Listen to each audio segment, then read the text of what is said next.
Audio Jungle.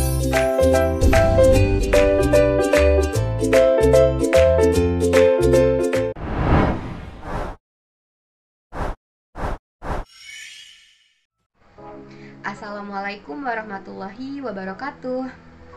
Hello everyone, welcome back. Let me introduce myself. My name is Desi Rahmadani Kusumaning Adi. I from the Physics Education of Sultan Ageng Tirtayasa University 2019. In this video, I will explain stationary wave. This video aims to help you understand stationary wave. Before we study, let's pray together. Start to pray.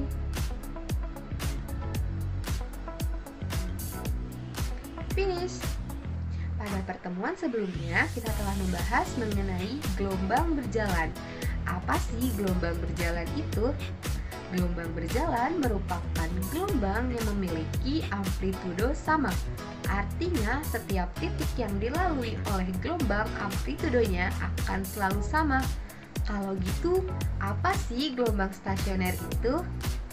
Watch the video until the end, don't miss anything. See you at the end of the video. Happy for watching. Oke, stationary wave atau gelombang stasioner. Sebelum kita masuk pada inti pembelajaran, saya mau menyampaikan tujuan pembelajaran kali ini. Tujuan pembelajaran kali ini yang pertama yaitu peserta didik diharapkan dapat mengetahui konsep dasar gelombang stasioner. Yang kedua, peserta didik dapat menjelaskan karakteristik gelombang stasioner ujung tetap dan gelombang stasioner ujung bebas. Yang terakhir, peserta didik dapat mengetahui perbedaan gelombang stasioner ujung tetap dan gelombang stasioner ujung bebas. Nah, sebelum itu, terdapat dua problem example atau dua contoh soal yang dapat kalian kerjakan terlebih dahulu. Namun tenang aja, nggak usah khawatir, nanti pada akhir pembelajaran akan kita bahas secara bersama-sama. Anybody know? Apakah kalian ada yang tahu maksud dari kedua animasi ini apa? Tentu aja dong, kedua animasi ini berhubungan dengan gelombang stasioner.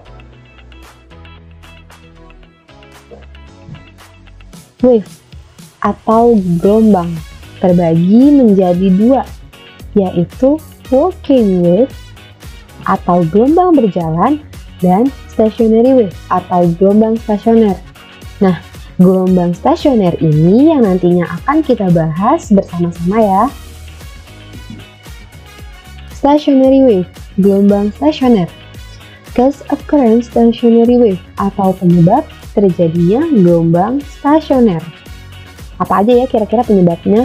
Nah, penyebab yang pertama adalah two coherent wave moving in opposite direction around the equilibrium point. Nah, maksudnya di sini adalah dua gelombang koheren bergerak melawan arah di sekitar titik kesetimbangan, di mana koheren ini memiliki arti gelombangnya memiliki amplitudo dan frekuensi sama, tetapi bisa saja fasenya berbeda, sehingga akan terjadi perbedaan fase. Nah, penyebab yang kedua adalah when a wave is reflected. Nah, ketika sebuah gelombang mengalami pemantulan. Di sini juga ada karakteristik of a stationary wave atau karakteristik dari gelombang stasioner. Karakteristik itu bisa kita sebut dengan ciri khusus dari gelombang stasioner. Ciri khusus yang pertama adalah has a stationary deviation atau memiliki simpangan stasioner. Yang kedua, has stationary amplitude atau memiliki amplitudo stasioner. Yang ketiga, has simple and perut. Mechanical wave reflection will produce a stationary wave.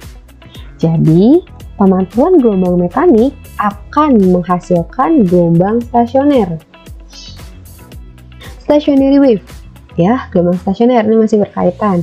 Tadi kan sempat dibahas di salah satu cirinya yaitu memiliki perut dan simpul. Apa sih perut itu? Jadi perut adalah the point of maximum amplitude atau titik maksimum atau titik maksimal pada amplitudo. Nah, bisa teman-teman lihat pada gambar ya. Bila kita lihat pada gambar, titik yang menunjukkan perut adanya di mana? Nah, titik yang menunjukkan perut itu adanya di titik yang di atas yang berwarna hijau yang dilambangkan dengan huruf P karena dia berada pas di puncak atau di titik maksimum amplitude, sehingga bisa kita tarik kesimpulan pada gambar ini P is perut. Nah, kalau kayak gitu simpul itu apa ya? Nah, simpul adalah the point of minimum of amplitude. Nah, kita balik lagi lihat pada gambar. Kalau kita lihat pada gambar, nih, titik minimumnya dilambangkan dengan huruf S. Bener gak? Titik terendah amplitude adanya di sini kan? Nah, berarti bisa kita tarik kesimpulan juga dalam gambar ini S is simple. Oke. Selanjutnya ada fast creeping stationary wave atau cepat rambat gelombang stasioner. According to the Milde experiment, this is influenced by the shape of the medium fast creeping wave. Nah, jadi cepat rambat gelombang stasioner menurut percobaan Milde dipengaruhi oleh keadaan medium rambat gelombang, sehingga fast creeping of stationary wave according to the formula Milde atau cepat rambat gelombang stasioner menurut percobaan Milde adalah V sama dengan akar F per mu, di mana mu ini bisa kita buka menjadi M per L, sehingga kita masukkan ke dalam persamaan ini menjadi akar F dikali R per M. Nah, nggak nyampe sini aja, persamaan ini juga bisa kita ubah ke dalam bentuk lain, yaitu akar F per Ru dikali A, di mana P ya ini melambangkan cepat rambat gelombang dan F merupakan tegangan dawai atau tali dan mu ini massa persatuan panjang dawai. Kemudian L merupakan panjang dawai atau tali ya, dan M ini merupakan massa. Ru adalah massa jenis dawai dan A adalah luas penampang. Selanjutnya, gelombang stasioner ini terbagi juga nih menjadi dua, yaitu fixed end atau ujung tetap, bisa juga kita sebut sebagai ujung terikat, dan free end atau ujung bebas. Kita akan bahas satu-satu ya, mulai dari yang pertama yaitu fixed end stationary wave atau gelombang stasioner ujung terikat atau boleh juga ujung tetap. Nah, ini kan animasi yang tadi, bener kan yang ada di depan? Nah, bila kita lihat, kita misalkan ini kita anggap sebuah batang. Kita ikat ujung tali di batang tersebut. Kemudian ujungnya kita beri getaran, maka akan membentuk gelombang seperti pada dalam animasi. Nah, bila gelombang tersebut kita gambarkan seperti ini, kita anggap ujung yang sebelah sini kita getarkan ya. Maka yang berwarna biru ini merupakan gelombang datang dan arahnya ke sebelah kanan. Ya, gini ya. Gitu.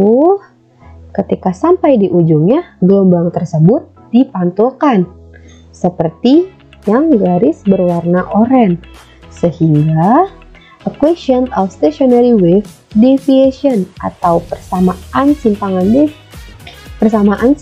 dari gelombang stasionernya adalah Y1 asin omega T min Kx. Nah, di mana Y1 ini merupakan gelombang datang yang arahnya ke kanan sehingga minus Kx, dan Y2 ini merupakan gelombang pantul yaitu asin omega T plus Kx plus 180 derajat. Nah, Apa sih 180 derajatnya ini?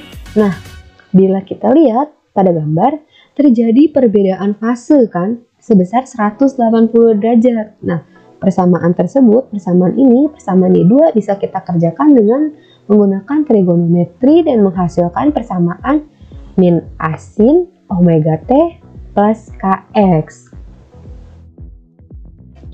Nah, dalam gelombang stasioner terdapat superposisi. Superposisi gelombang stasioner ujung terikat itu bisa kita cari, di mana superposisi tersebut merupakan penjumlahan antara gelombang datang dan gelombang pantul, sehingga kita masukkan aja ya gelombang datang ditambah gelombang pantul, sehingga menghasilkan 2A sin Kx cos omega T. Gak cuma superposisi gelombang aja nih, tapi gelombang stasioner juga mempunyai amplitudo gelombang, di mana AP sama dengan 2A sin Kx ya. Bila kita masukkan, bisa jadi AP dikali cos omega T, karena AP sama dengan 2A sin Kx. Selanjutnya ada distance simpul and perut, jarak simpul dan perut. Nah, tadi kan kita udah tahu nih, simpul itu apa, perut itu apa. Jadi kita bisa cari lokasi simpul dan perut ke N dalam gelombang stasioner ujung tetap atau ujung terikat ini. Bila kita ingin mencarinya, untuk mencari simpul kita bisa menggunakan rumus X sama dengan N-1 dikali setengah lambda. Sedangkan untuk mencari perutnya kita dapat menggunakan rumus X sama dengan 2N-1 dikali 1/4 lambda, di mana N ini bisa kita ubah. Bila kita ingin mencari simpul ke-5, tinggal kita ubah N-nya menjadi 5. Kita ingin mencari perut ke-5, tinggal kita ubah N-nya menjadi 5. Seperti itu. Selanjutnya ada VN stationary wave atau gelombang stasioner ujung bebas. Seperti yang tadi ya, bedanya itu di sini. Kalau misalkan yang tadi ujungnya kita ikat, tapi kalau yang ujung bebas ini, ujungnya kita biarkan bebas seperti ini. Bila kita getarkan, ya dia akan mengalami pemantulan seperti pada di gambar nih. Bila kita ujung sini kita getarkan, ujung kiri kita getarkan, nah akan membentuk gelombang seperti yang berwarna biru. Kemudian bila sampai ujung akan dipantulkan dan membentuk gelombang pantul seperti yang warnanya pink. Nah, equation of stationary wave deviation atau persamaan simpangannya. Nah, Y1 sama dengan A sin omega T plus Kx kalau untuk gelombang stasioner ujung bebas, dan Y2-nya sama dengan A sin omega T min Kx. Nah, selanjutnya gelombang stasioner ujung bebas ini juga mempunyai superposisi gelombang.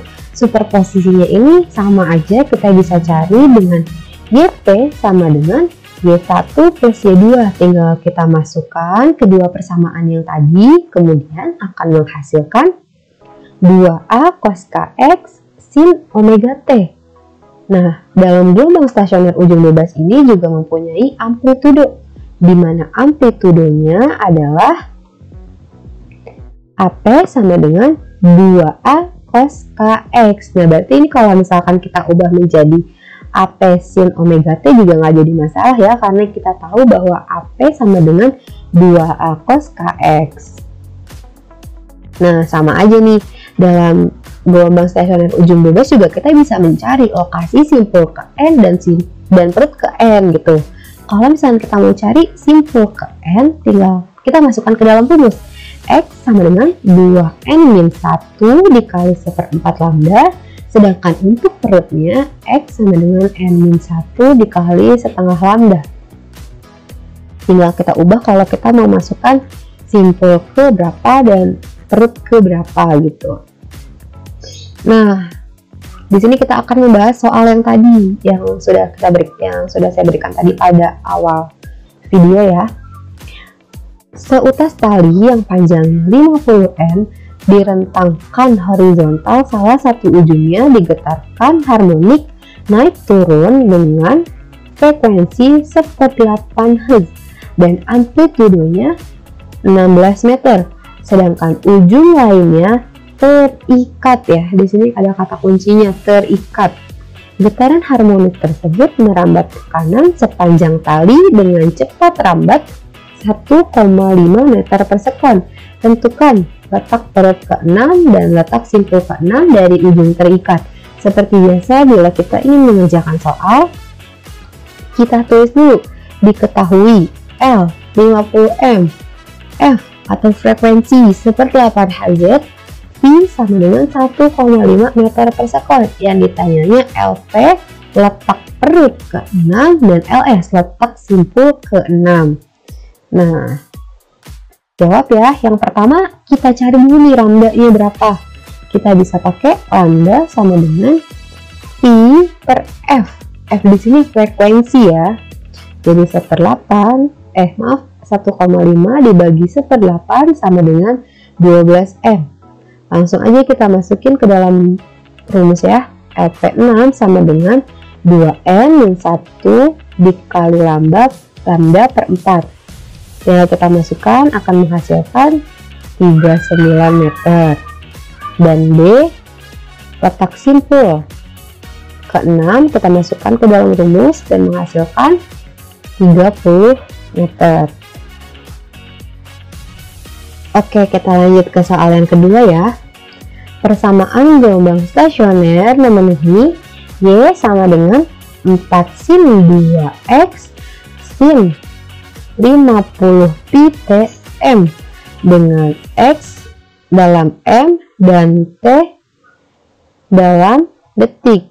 Suatu titik yang berada pada X sama dengan 75 cm memiliki amplitudo sebesar.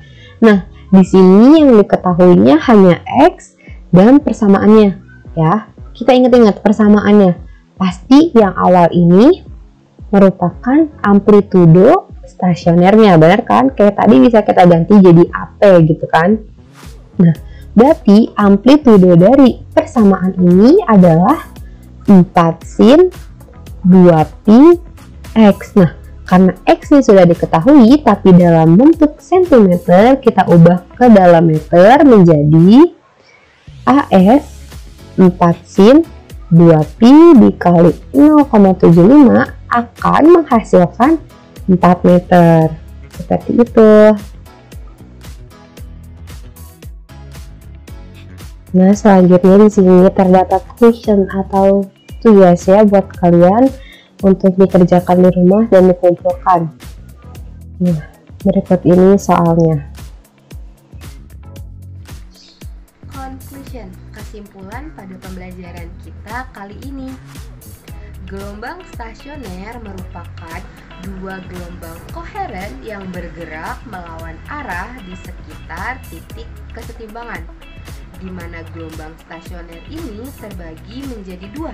Yang pertama adalah gelombang stasioner ujung tetap atau ujung terikat, dan yang kedua adalah gelombang stasioner ujung bebas, di mana pada masing-masing gelombang ini memiliki persamaan superposisi.